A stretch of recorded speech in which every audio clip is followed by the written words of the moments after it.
जय हिंद साथियों, मैं एमडी फैसल और आप देख रहे हैं हमारा यूट्यूब चैनल एफजी न्यूज़। आज मैं फिर आप लोगों के सामने हाजिर हूँ एक नई वीडियोस के साथ। इस वीडियो में हम बात करने वाले हैं एक ऐसे मामले की जिसको अमल में लाना बहुत ज़रूरी है, खासकर मुस्लिम समाज के लिए। आइए स्टार्ट करते हैं। हाल ही में उत्तर प्रदेश के अमेठी में मौलानाओं ने एक फरमान जारी करते हुए कहा है कि वह उस शादी में निकाह नहीं पढ़ाएंगे जिस शादी में डीजे बजेगा। इस फरमान की मुस्लिम समाज में मिली जुली प्रतिक्रिया देखने को मिली है। अक्सर इन फरमानों और फतवों को मुस्लिम समाज स्वयं नज़रअंदाज कर देता है जब तक कि वह किसी बड़ी और वैध इस्लामी तंजीम के जरिए ना दिया गया हो। दरअसल इस्लाम में शादी एक जन्म जन्मांतर का बंधन नहीं होता है, बल्कि एक सोशल कॉन्ट्रैक्ट होता है जो दोनों पक्षों की राजी रहनुमाई से होता है। इस्लाम में शादी को हर तरह की रीति रिवाजों और आडंबरों से दूर रखकर इसे काफ़ी आसान बनाया गया है। हाँ, लड़के को कोई दहेज देने के बजाय लड़की को ही महर के रूप में एक छोटी सी रकम दी जाती है। यहाँ तक कि शादी की दावत का जिम्मा भी लड़के वालों के ही ऊपर होता है, जिसे वलीमा कहते हैं। पर ऐसे में यहाँ पर एक सवाल उठता है कि भारतीय मुसलमान अपनी शादी ब्याह में संगीत, दहेज, हल्दी, बारात, जूती चुराई जैसी रस्मों को क्यों निभाते आ रहे हैं। भारत में जब लोगों ने इस्लाम धर्म को अपनाया था तो हिंदू रीति रिवाजों को क्यों नहीं छोड़ पाए। देवबंद जमाते इस्लामी जैसी बड़ी बड़ी तंजीमों के लगातार कहने और लोगों को जागरूक करने की मुहिम के बाद भी मुस्लिम समाज के लोग दहेज और शादियों में नाच गाने जैसी तमाम गतिविधियों को क्यों अंजाम दे रहे हैं। इन्हीं सवालों को गहराई से जानने और जवाब देने के लिए हमने इतिहास और उलमाओं से जानने की कोशिश की है। भारत में इस्लाम का आगमन 7वीं शताब्दी में हुआ था और ऐसा माना जाता है कि इसी वक्त लोगों ने इस्लाम धर्म को अपनाना शुरू किया और करीब 1000 साल तक मुसलमानों ने भारत पर हुकूमत भी की और इसी बीच बड़े पैमाने पर भारत में लोगों ने इस्लाम धर्म को अपना लिया। कुछ लोग कहते हैं कि भारत में इस्लाम तलवार के दम पर फैला हुआ एक धर्म है। मैं उनसे कहना चाहता हूं कि इस्लाम तलवार के दम पर फैला हुआ धर्म नहीं है, बल्कि उस समय हिंदू समाज में इतनी आडंबरों और कृतियों का समावेश हो चुका था कि इंसान को इंसान से बांटा गया था। बड़ व्यवस्था के नाम पर लोगों को आपस में ही बांटा गया था।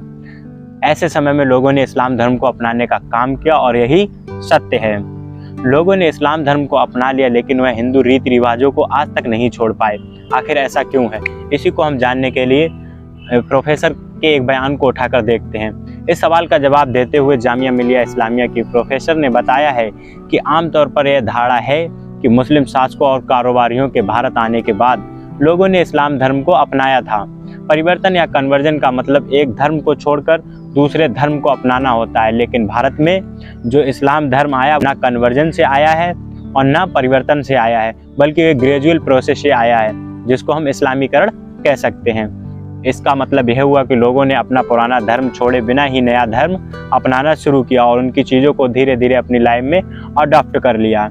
आगे प्रोफेसर ने कहा कि अगर हम बंगाल या पंजाब की जाट कम्युनिटी के इस्लामीकरण का एग्जाम्पल लें तो वहाँ इस्लामीकरण का प्रोसेस 13वीं और 14वीं सदी में शुरू होता है, लेकिन इस्लाम वहाँ पूरी तरह वजूद में 19वीं सदी में आता है।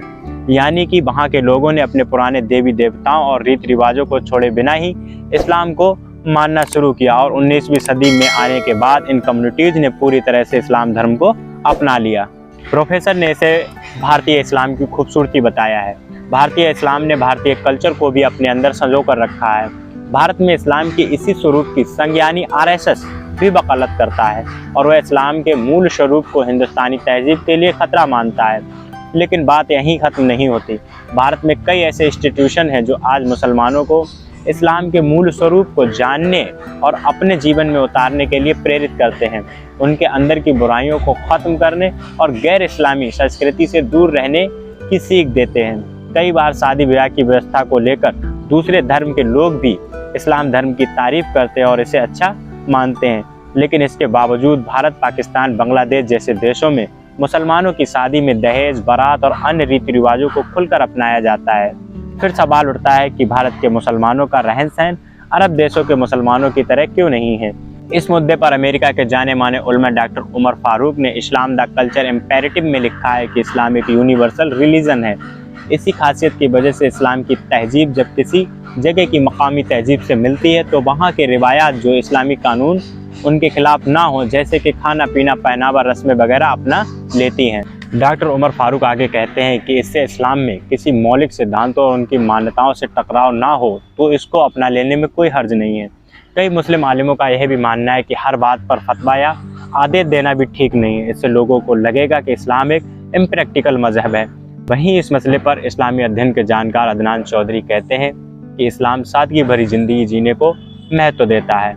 मजहब के अंदर ऐसी किसी भी तरह के कल्चर या रीति रिवाजों को इंट्रोड्यूस करने की इजाज़त इस्लाम कभी नहीं देता है, जिससे कि दूसरों की ज़िंदगी में परेशानी पैदा हो।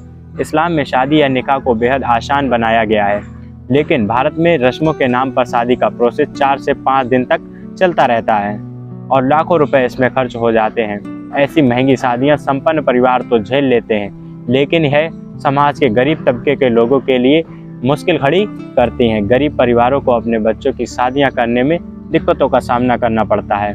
इसका खामियाजा आखिर में लड़कियों और महिलाओं को उठाना पड़ता है।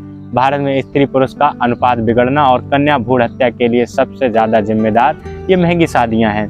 ऐसे आदेशों से उलमाओं और मौलानाओं को कोई निजी फायदा नहीं होता है, वो भी इसी समाज का हिस्सा होते हैं तथा समाज की फिक्र करते हैं। इस्लाम में फैली इन कुरीतियों तथा आडंबरों से समाज को बचाने का काम करते हैं और बुराई का खात्मा तथा अच्छाई का दामन थमाने का प्रयास करते हैं। आज की वीडियो में बस इतना ही। मिलते हैं अगली वीडियोज में किसी नई खबर के साथ। तब तक के लिए जय हिंद।